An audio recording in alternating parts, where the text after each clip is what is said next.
বিদায় তাওয়াফ করে নেবেন। এটা অত্যন্ত আবেগপূর্ণ এক ইবাদত।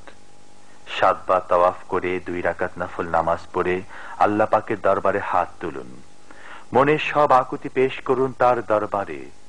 শেষবারের মতো প্রাণ খুলে দেখে নিন আল্লাহর ঘর। হয়তো জীবনে এই সুযোগ আর নাও আসতে পারে। দোয়া করুন আল্লাহ যেন আপনাকে আবারও এখানে আনেন। বিসমিল্লাহির রহমানির রহিম।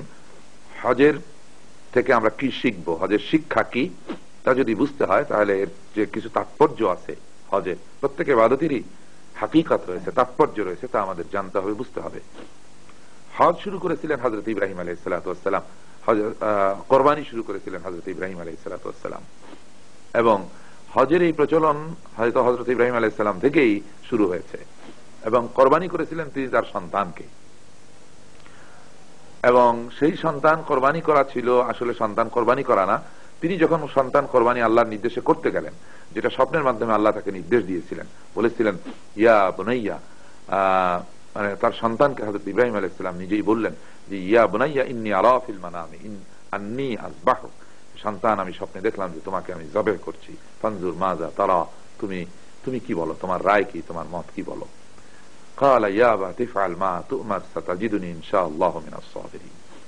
তিনি বললেন, ইসমাঈল আলাইহিস সালাম বললেন যে হে পিতা, আপনাকে আল্লাহ যা নির্দেশ দিয়েছে আপনি তাই করুন, আমাকে দেখবেন আমি সবর করেনওয়ালাদের অন্তর্ভুক্ত হয়ে গেছি। সন্তান রাজি হয়ে গেল।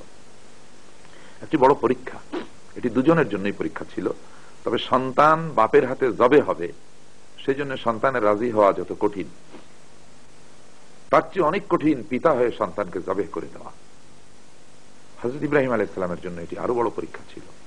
এবং যেহেতু আল্লাহর নির্দেশ স্বপ্নে দেখানো, মানে নবীকে আল্লাহ স্বপ্নে দেখিয়েছেন, মানে ওহী স্বপ্নের মাধ্যমে দিয়েছেন, সুতরাং তিনি তা মানতে বাধ্য ছিলেন এবং তিনি তা করলেন এবং ছুরি চালিয়েই দিলেন, কিন্তু আল্লাহ কুদরতি ভাবে ছুরি ঠেকিয়ে দিলেন, মানে ধার বন্ধ করে দিলেন, গলা কাটলো না। কিন্তু ইব্রাহিম আলাইহিস সালাম জানতেন যে কেটে যাবে, তিনি জানতেন না যে কাটবে না, তাহলে তো এটি পরীক্ষা হতোই না। সুতরাং এটি পরীক্ষা ছিল তার জন্য, এই পরীক্ষায় তিনি উত্তীর্ণ হয়ে গেলেন। এবং এইভাবে হযরতে ইব্রাহিম আলাইহিস সালামকে আরো পরীক্ষা করেছিলেন আল্লাহ। অগ্নিকুণ্ডে নিক্ষেপ করা হয়েছিল, নমরুদের অগ্নিকুণ্ডে, সেখানে তিনি নমরুদের সামনে আত্মসমর্পণ করেননি, বরং তিনি আল্লাহর হুকুমের উপরে কায়েম থেকেছিলেন। তিনি আগুনে পড়ে মরতেও রাজি হয়েছিলেন আল্লাহর সন্তুষ্টির জন্য। সুতরাং আল্লাহ তাআলা সেই আগুনকেও, আগুনের তাপ বন্ধ করে দিয়ে এটা শান্তিময় করে দিলেন অগ্নিকুণ্ডকে, এবং এত বেশি শান্তি তিনি পেলেন যে জান্নাত ছাড়া এত শান্তি পাওয়া যায় না। আগুন তাকে জ্বালানো না, উল্টা কাজ হলো। এই দুটি পরীক্ষায় বা এই ধরনের একাধিক পরীক্ষায় তিনি যখন কামিয়াব হলেন, আল্লাহ কোরআন শরীফে বলছেন ইয ইবতালা ইব্রাহিম রাব্বুহু বিকালিমাতিন ফাতাম্মাহুন্না, স্মরণ করো সেই সময়ের কথা যখন ইব্রাহিমকে পরীক্ষা করলেন তার রব কয়েকটি কঠিন বিষয়ের উপরে।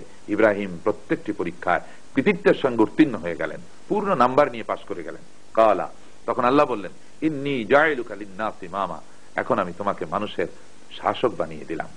মানে তুমি পরীক্ষা দিয়ে প্রমাণ করেছো যে তুমি মানুষের হক নষ্ট করবে না, এমনকি নিজের সন্তান যদি না খেয়ে মরেও যায় তুমি মানুষের হক নষ্ট করে সন্তানকে দেবে না। তোমাকে যদি কেউ বন্দুক ধরে বুকের উপরে যে তুমি আমাকে গম দাও, না হলে তোমাকে খুন করব, তাহলে জনগণের গম তুমি মানুষকে দিয়ে দেবে না। আমরা ফর এক্সাম্পল বলছি, মানে তিনি আমানতের হেফাজত করার জন্য যোগ্যতা অর্জন করেছেন। আল্লাহর ভয় তার ভিতরে প্রবল, আল্লাহর মহব্বত তার ভিতরে প্রবল।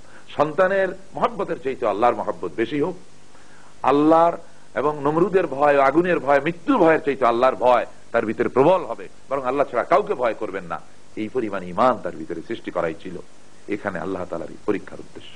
কেননা আল্লাহ তাআলা তাকে দায়িত্ব দেবেন, সারা দুনিয়ার মানুষের শাসক বানাবেন। সেই জন্য ঠিক তেমনি ভাবে শয়তানকে যখন আমরা কঙ্কর মারি হজের সময়, তখন আমরা প্রমাণ দেই যে আমাদের শত্রু আছে, আমরা অজাত শত্রু নই।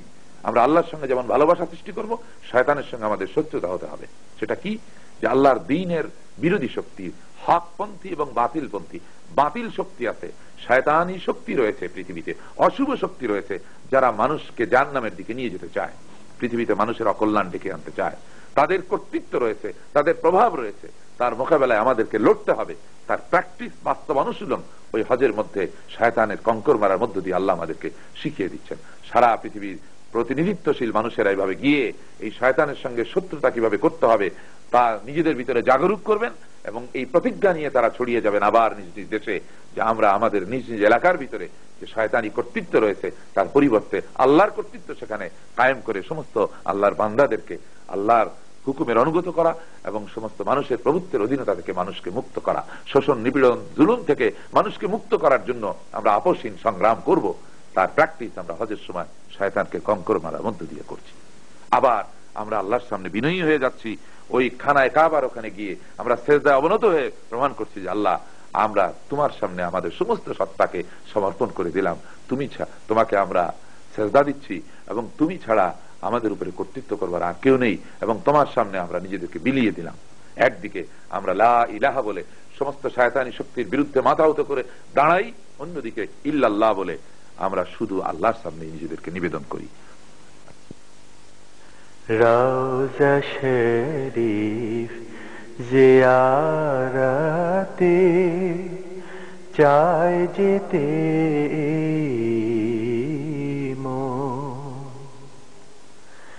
যাচ্ছে চোখে আরব দেশে খুরমা খেজুর রওজা শরীফ জিয়ারতে চাই যেতে